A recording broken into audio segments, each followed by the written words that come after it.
de todo esto, o sea, de toda la parte de movimiento.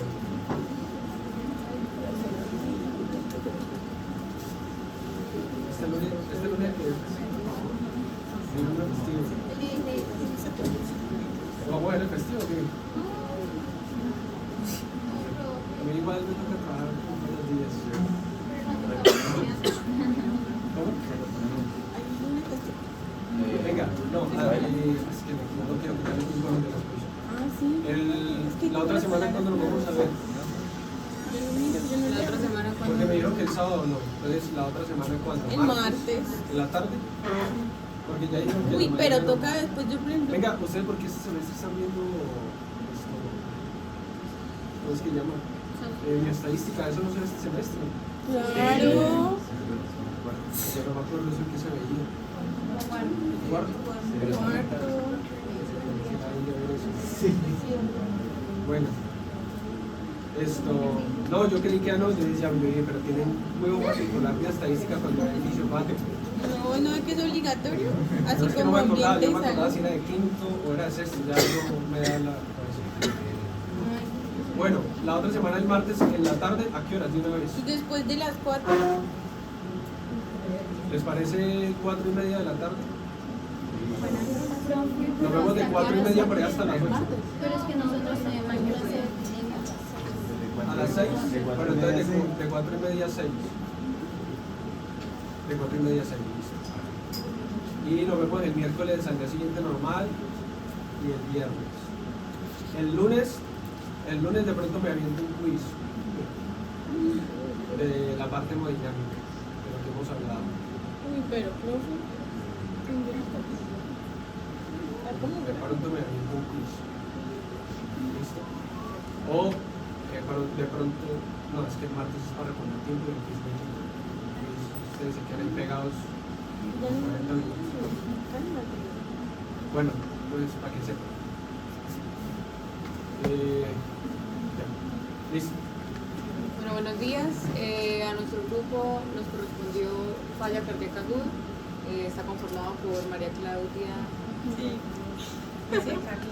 María Camila, Natalie Flores, Alejandro Guerrero, Isabela Rojas, María Claudia. Y que les habla Natalia Guzmán. Bueno, el caso clínico es de una paciente femenino de 26 años, este dato es muy importante, con signos y síntomas de insuficiencia cardíaca aguda, sin claridad etiológica. Sin embargo, pues más adelante vamos a estar comentando sobre posibles etiologías y al final pues posibles diagnósticos. Bueno, se dice que tiene falla cardíaca crónica con fracción de expulsión disminuida del 20%, cuando lo normal es del 50 al 70%, de origen no claro, tromboembolismo pulmonar y ataque cerebrovascular isquémico sin modulación neurohormonal óptima. Sobrecarga hídrica, o sea, hipervolemia o retención de líquidos, pero baja perfusión tisular. ¿Sí? Esto más adelante lo vamos a estar explicando, pues, el mecanismo fisiopatológico. Con requerimiento de soporte inotrópico y diuréticos parenterales. ¿Inotrópicos? ¿Alguien sabe qué es un medicamento inotrópico? Y ya tendré que saber. Bueno, Pero han visto fármaco, pero ya debería no haber visto. bueno, es un medicamento que le ayuda al corazón como a acelerar la fuerza de contracción, ¿sí? A mejorar la fuerza de contracción. O sea, por ejemplo, la adrenalina o la noradrenalina, por ejemplo, son medicamentos inotrópicos. Resonancia magnética de corazón demostró un área de realce tardío en el territorio de la arteria descendente anterior, sugestiva de necrosis. Coronariografía en la que no se hallaron lesiones en las arterias coronarias, anticoagulación crónica, foramen oval permeable. Bueno, esta paciente tiene esto como de nacimiento, el foramen oval permeable del corazón, porque como ustedes saben, pues el foramen oval pues debe cerrarse durante la infancia, entonces es un dato importante. Se está tratando con carvedilol, que es un beta bloqueante. Esto lo que hace es inhibir la enzima convertidora de angiotensina, ¿sí? para Bueno, más adelante les explico lo de el daño hepático y cómo tiene que ver esto ahí. Warfarina, que es un medicamento anticoagulante, pues para evitar la producción o la formación de trombos. Se dice que la paciente tuvo 4 embarazos, 2 partos y 2 pérdidas, 2 abortos durante o antes de las 10 semanas, de las primeras 10 semanas. El INR 1.4 en tiempo de protrombina, que pues el nivel normal es 1, o sea que, claro, como acá está en terapia de anticoagulación crónica, pues digamos que el tiempo de formación de trombo pues se alarga para evitar la formación del mismo. Sí, está como entre 1.3 y 1.4. Bueno, en el examen físico la paciente se muestra tranquila, tiene una leve dificultad respiratoria, la frecuencia cardíaca es de 98 latidos por minuto, normal, el pulso es regular, la presión arterial la tiene un poco baja, la presión del pulso es de 25 milímetros de mercurio y presión del pulso proporcional de 27%, eso se lo explico ahorita. Frecuencia respiratoria de 20 respiraciones por minuto, un poquito elevadas. Saturación de oxígeno del 96%, o sea, en el rango normal, con fracción de inspiración de oxígeno del 32%, es decir, que es una paciente que está recibiendo oxígeno, ¿sí? Ictericia mucosa, distensión venosa yugular a 45 grados, por el reflejo hepatoyugular o abdomino yugular, que más adelante pues mi compañera les va a explicar de qué se trata. Expansión torácica simétrica y murmullo vesicular conservado en ambos campos pulmonares, sin ruidos agregados, normal. Ruidos cardíacos rítmicos, no se auscultan soplos, normal. Y edema de grado 3 de miembros inferiores. Bueno, en laboratorios, como para ponerlos en contexto, pero a medida que vamos explicando los mecanismos fisiopatológicos, pues vamos hablando de cada uno de ellos, ¿sí? Y el efecto que tienen en el organismo. Entonces, la troponina I, 1. Claro, la inhibidora. Bueno, la troponina I es normal, está en 0.02, luego en el control dio 0.03, sigue normal, creo que es de 0 a 0.4. Muy bajita, casi inexistente. Ajá. El péptido natriurético cerebral anormal, está muy elevado, o sea significa que el corazón está trabajando mucho, ¿sí? Bueno, en el perfil hepático mostró aspartato aminotransferasa 4680, alanino aminotransferasa de 2387, esto demuestra ¿cómo están ahí? Elevado. Muy elevado. Así como Sí. el péptido natriurético, porque el péptido natriurético está entre 0.3 a 30 Ajá. picogramos sobre mililitro. Deshidrogenasa láctica 1153, daño hepático por infección o infarto. Bilirrubina total de 2,22, bilirrubina directa de 1,22, hepatitis aguda. Bueno, tiempo de protrombina, como lo mencioné anteriormente, 125.7 segundos, INR de 10.3, tiempo de tromboplastina parcial de 35,6 segundos, trastorno de coagulación, ¿sí? La gamma glutamiltransferasa de 55, fosfatasa alcalina de 103, daño hepático o renal. Bueno, el estudio de la función renal pues muestra creatinina de 1,38, o sea, daño renal, y BUN, que son los productos de, creo que esto en inglés, urea, nitrogen, sí, productos nitrogenados. Ajá. Bueno, también están elevados y demuestran daño renal. Bueno, esto es un esquema general como a modo de ponerlos en contexto y hacer un pequeño resumen. Bueno, la insuficiencia cardíaca hace referencia al daño del corazón, ya sea, bueno, se habla de una insuficiencia cardíaca izquierda y derecha, ¿sí? Cuando se da a nivel o en la parte izquierda, hablamos de un daño en el ventrículo izquierdo, y si se daña el ventrículo izquierdo, bueno, o sea, puede ser daño porque las paredes están fibrosadas por un infarto o hay alguna valvulopatía, etc. Si el ventrículo izquierdo no está trabajando de la manera óptima, ¿qué piensan ustedes que puede ocurrir? O sea, ¿se congestiona qué? El ventrículo, Bajo gasto. O sea, si el ventrículo izquierdo no está trabajando de la manera óptima, pues no va a irrigar los tejidos como debería, ¿sí? Bueno, en el ventrículo derecho, pues tenemos básicamente lo mismo. Bueno, en el ventrículo izquierdo se da más que todo, pues si no tenemos un flujo óptimo de sangre, pues nos puede dar disnea, que es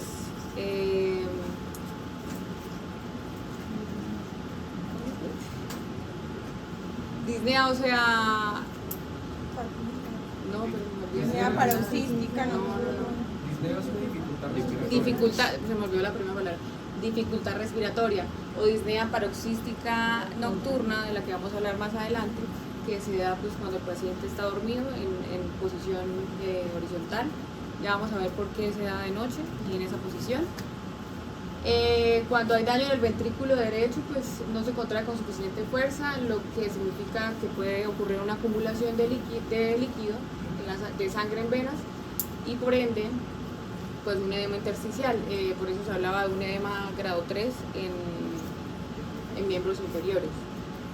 Bueno, también por la insuficiencia cardíaca pues se pueden dañar básicamente los tejidos más importantes o los órganos más importantes. Por ejemplo, en el hígado puede ocurrir hepatitis hipóxico-isquémica, pues presencia de transaminasas por el mismo daño.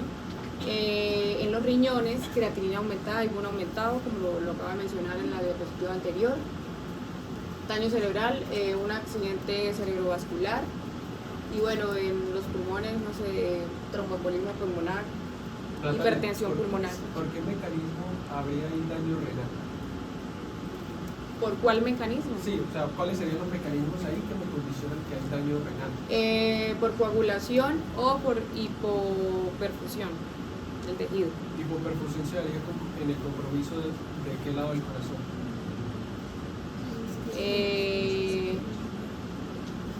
O sea, no planteé bien la pregunta. O sea, si en el daño renal es por hipoperfusión, estaría relacionado a qué parte del corazón que está fallando. El izquierdo, ventrículo izquierdo. El izquierdo. La paciente también, recuerden que ella probablemente tiene un estado de hipercoagulabilidad. Sí, profesor, lo vamos a Sí, explicar vamos ahorita. Eso lo vamos a explicar más adelante. No, por eso le estoy comentando acá a ellos porque Natalia dijo por trombos. Entonces de pronto acá se les hará raro y digan, ¿por qué por trombos? Entonces les estoy comentando. El caso, la paciente tiene un estado de hipercoagulabilidad. Entonces por los dos mecanismos puede haber lesión renal. Ahorita profundizamos un poquito más en eso. ¿Listo? Vamos a profundizar sobre la parte de insuficiencia cardíaca. Debemos entender que la insuficiencia cardíaca, es un trastorno donde el corazón no puede bombear la suficiente sangre para que se vaya o para que suministre lo suficiente para el metabolismo de los tejidos periféricos, o pues solamente es capaz de hacerlo con un volumen de llenado muy elevado. Es muy importante tener en cuenta que la insuficiencia cardíaca está asociada a obstrucción, está asociada a bajo gasto y está también asociada a disfunción sistólica ventricular. Hay ciertos mecanismos que mencionaban en la Robbins de la insuficiencia cardíaca crónica, que eran mecanismos compensatorios que generaba el organismo, que generaba el cuerpo para poder... ¿Más alto? ¿Escuchan atrás? ¿No? Hay ciertos mecanismos que presenta la Robbins como mecanismos compensatorios que tiene el corazón para poder sobrellevar la insuficiencia cardíaca.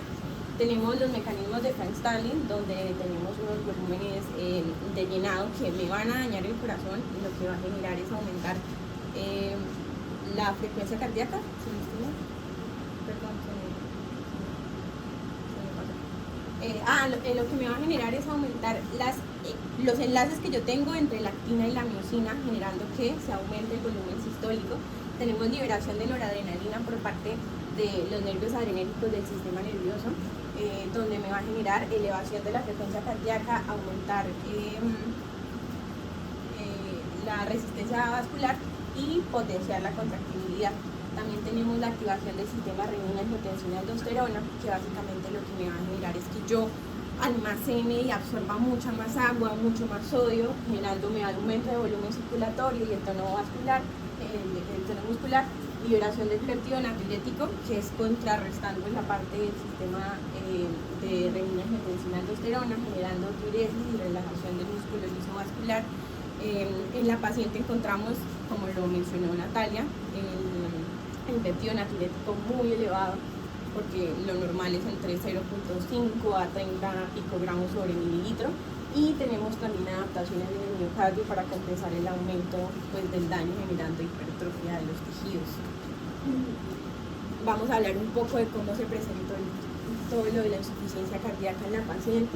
La paciente llega con insuficiencia cardíaca probablemente causada por disfunción valvular, la frecuencia de eyección disminuida, que me va a generar que remanentes de sangre en cada contracción, esos remanentes me van a inducir a que se genere estasis, que va a estar relacionada con activar el sistema de coagulación, pues obviamente generar más factores de coagulabilidad, formando en este caso un trombo transmural que se presentó en la paciente en la cámara derecha, que decíamos nosotros que se había podido diseminar por medio del foramen oval permeable que tenía la paciente hacia la cámara izquierda y pasar a la circulación sistémica para llegar al sistema nervioso central y del lado derecho obstruyendo las arterias pulmonares para poder explicar la parte del tromboembolismo pulmonar.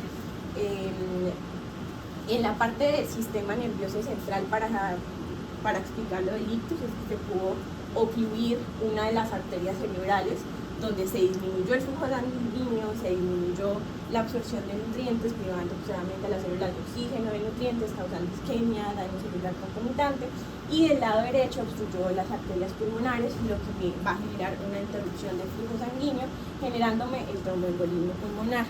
Aquí hay un cuadrito que creo que nos va a servir mucho. Yo sé que hay muchas líneas, pero es muy fácil de aprender porque tenemos tres partes. Tenemos las manifestaciones clínicas, la parte fisiopatológica y la parte de laboratorio, que es todo lo que nos interesa a nosotros. Entendemos que la insuficiencia cardíaca se da por una disminución de la contractilidad miocárdica, donde se daña la bomba, hay disarritmias, hay demanda excesiva, hay disfunción diastólica aislada, que me va a generar gasto cardíaco, menor gasto cardíaco. Y todos los síntomas, las manifestaciones clínicas y todo lo que se va a empezar a nivel de laboratorio va a estar relacionado con esta disminución del gasto cardíaco. Vamos a empezar a explicar un poquito todos los síntomas que tiene la paciente. La paciente nos decía que no tenía galope C3, que era un poco raro. Yo estaba leyendo que era raro que en una insuficiencia cardíaca crónica no hubiera galope C3, pero la paciente sí tenía ortopnea, tenía disnea paroxística, tenía fatiga, disnea, piel fría y húmeda, decían en el artículo, edema, y vamos a explicarles. Entonces vamos a como en orden. La disminución del gasto cardíaco me genera ¿qué? Activación de los vasoreceptores, aumento de la actividad simpática. La actividad simpática me va a generar una redistribución de sangre, a su vez también vasoconstricción, que me van a llegar al mismo lado y generar la piel fría, sudorosa y la palidez de la paciente. La disminución del gasto cardíaco también me genera la activación del sistema renina-angiotensina-aldosterona, que me provoca vasoconstricción y piel fría, sudorosa y palidez. Entonces ya estamos explicando uno de los síntomas principales que tiene la paciente.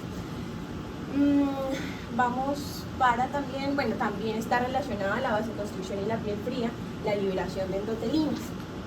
La disminución del gasto cardíaco que me genera fatiga, disnea, y la disnea que presenta y que recalcan mucho en la paciente es disnea paroxística nocturna. También la disminución del gasto me genera un aumento de la presión retrógrada del ventrículo izquierdo, congestión pulmonar para que se presente ortopnea, tos y estertores alveolares. Aquí pues vemos que está muy relacionado el galope C3 a la disminución de la contractilidad miocárdica, que es básicamente la principal causa de la insuficiencia cardíaca. Observamos que va a haber también un aumento de la presión retrógrada del ventrículo derecho, que me va a generar disnea de esfuerzo, ingurgitación yugular, que es algo que mencionan mucho también en la paciente, uno de los signos en la clínica, que es el reflujo parto yugular, edema, hepatomegalia y ascitis, que en el caso de la paciente no tenemos ni hepatomegalia ni ascitis. Ya que terminamos de explicar un poco toda la parte de las manifestaciones clínicas, vamos a irnos a la parte del laboratorio. Al haber disminución del gasto cardíaco, va a haber disminución de la frecuencia de eyección, disminución del gasto cardíaco, vamos a tener posible hipertrofia y dilatación y vamos a encontrar todos los cambios a nivel del electrocardiograma. Todo esto es muy importante porque nos va a ayudar a nosotros como futuros médicos en la parte diagnóstica. La disminución del gasto cardíaco me genera hipoperfusión tisular, que es lo que van a profundizar más adelante mis compañeros sobre la hiperperfusión y la hipoperfusión, que me genera acidosis, disminución del pH, aumento del CO2 arterial. Además tenemos disminución del gasto cardíaco, hipoperfusión tisular, que me va a disminuir el flujo renal. Por parte de disminución del flujo renal vamos a encontrar el sodio disminuido, el cloro aumentado, el potasio aumentado a nivel sérico. Vamos a encontrar aumentado el boom, que era lo que estábamos hablando, disminución del volumen, aumento de la densidad de la orina, y también la disminución del flujo renal, que me va a generar retención de sodio y de agua, que era lo que estábamos hablando de la activación del sistema renina-angiotensina-aldosterona, que me genera una disminución del sodio, una disminución de yodo y un aumento del potasio en la orina. Isa, ¿qué hormonas son las que me permiten retención de sodio y agua? ¿Qué hormonas? O sea, ¿qué hormonas son las que se activan ahí que me generan que yo pueda retener sodio y agua? La antidiurética. ¿Cuál? La antidiurética. Una. ¿Cuál otra? Digo la más difícil, de hecho. ¿No sé, aldosterona? Las dos. Ahí está. Aldosterona. Esas son las dos hormonas que se estarían elevando para retener sodio y agua.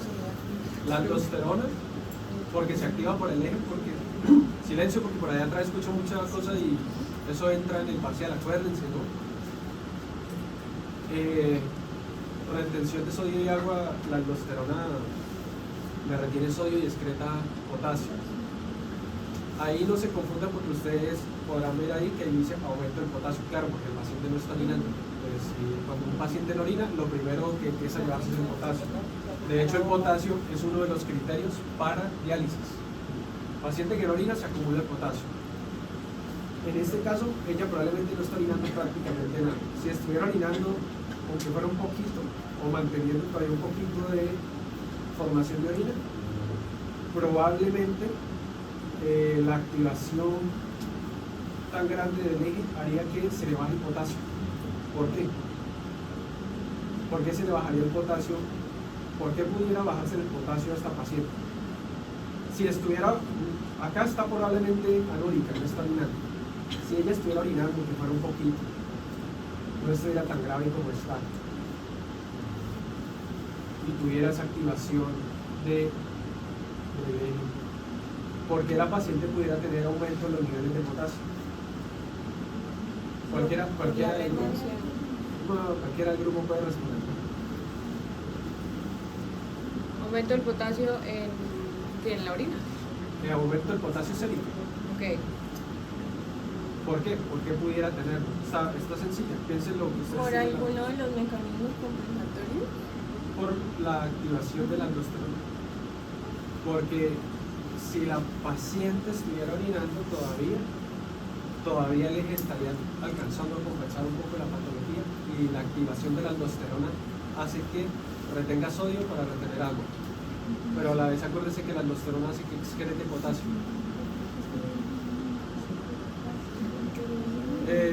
Yo que dije, perdón. No, Sí. disculpe. Era disminución del potasio. Ya, Por eso no entendí. ya la paciente tiene aumento del potasio. Ok. Ya perdónenme ahí que estoy trasnochado. Ya la paciente tiene aumento del potasio. Entonces, ¿qué factores me tiré la pregunta? ¿Qué factores me condicionarían que tenga disminución del potasio? La aldosterona. Porque la aldosterona retiene sodio y excreta potasio. Discúlpenme ahí si los confundí.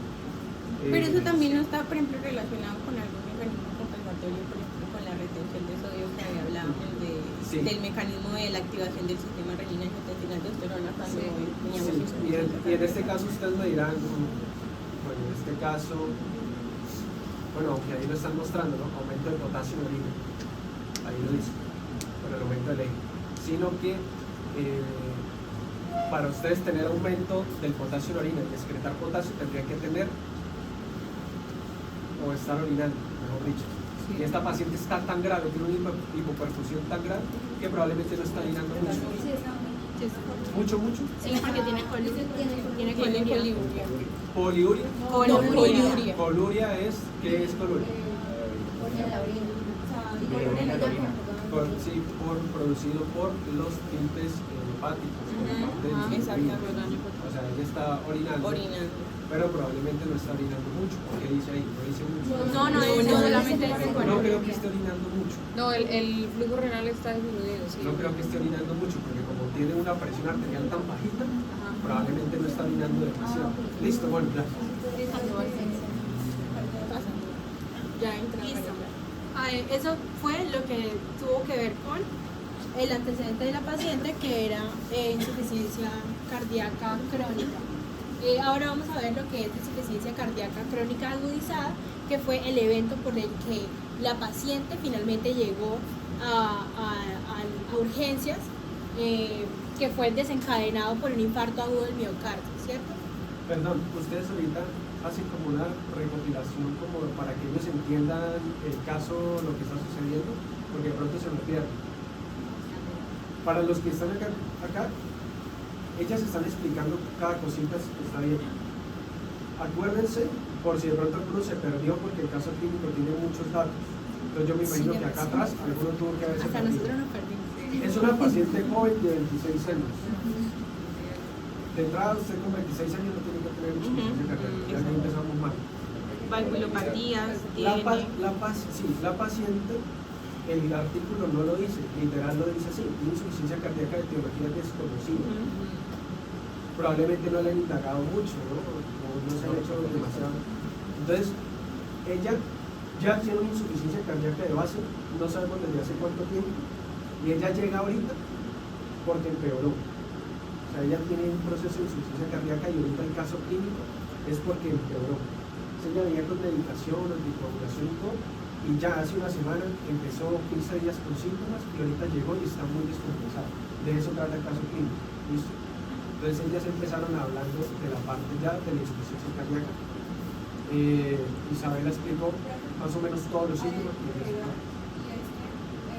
Hace 2 años tuve un antecedente de hace 2 años de un ictus y de tromboembolismo. de una trombosis. Tromboembolismo pulmonar. Sí, no me adelanté a eso porque me imagino que ahorita lo van a hablar, entonces no les quería como quitar tanto, pero para que acá lo sepan, esa paciente de 26 años ya ha tenido, fuera de la insuficiencia cardíaca, como 2 o 3 eventos trombóticos.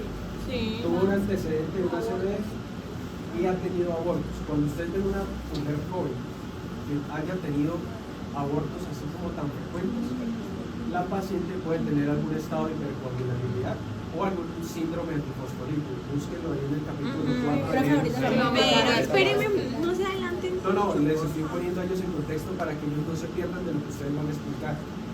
¿Sí? Nosotros Entonces, lo hicimos muy cronológico para que ninguno se pierda bueno, y intente. entonces, para que entonces lo tengan presente, en este caso, entonces es una paciente con insuficiencia cardíaca que empeoró hace 2 semanas más o menos, ¿sí? Empeoró, y que probablemente ya tiene algún estado de hipercoagulabilidad, ténganlo presente porque está tomando todo, listo, y ahí se elimina todo lo que está sucediendo. Bueno, Ya. listo. Ya mi compañera les había mencionado un poco acerca de la fisiopatología de lo que eran los eventos que ella tuvo de tromboembolismo pulmonar y de ictus cerebral. Ahora bien, lo que la llevó a ella a urgencias fue la agudización de ese proceso de insuficiencia cardíaca que se manifestó por un infarto agudo del miocardio. Aquí me pareció importante resaltar o recordar un poco la anatomía de las coronarias del corazón. Muy brevemente, resulta que tenemos una arteria coronaria. Bueno, como todo órgano, el corazón pues necesita de irrigación para poderse nutrir, pues eso lo hace por medio de la sangre que llegan desde las arterias, ¿cierto? ¿Cuáles son las arterias que irrigan el corazón? Las arterias coronarias que van a rodear al corazón en forma de una corona, por eso se llaman así. Y una coronaria derecha y una coronaria izquierda. Aquí me importa la coronaria izquierda, que se divide en una arteria descendente anterior izquierda y en la arteria circunfleja. ¿Por qué hago énfasis en estas arterias? Porque más adelante nos muestra que hay una resonancia magnética cardíaca que le hicieron a la paciente que mostraba un área de lesión o de fibrosis en la zona transmural que irriga esas arterias. Es decir, que pudo haber un proceso trombótico isquémico en esta área y por eso es que le doy como la importancia a eso. ¿Listo? Doctora María Claudia. María Claudia. Perdón. Esto, así, como para recordar, si se acuerdan, en el electrocardiograma, ¿en qué derivadas veo yo si se afecta, por ejemplo, la coronaria derecha? La coronaria derecha. Pon la anterior para que te puedas guiar ahí. La coronaria derecha, si yo tengo, por ejemplo, un infarto que me está obstruyendo la coronaria, tengo un trombo que me está obstruyendo la coronaria derecha y tengo un infarto en esa zona. ¿En qué derivadas del electrocardiograma yo veo eso? Tómese un tiempito y acuérdese Sí, sí. de los electrodos, no pasa nada.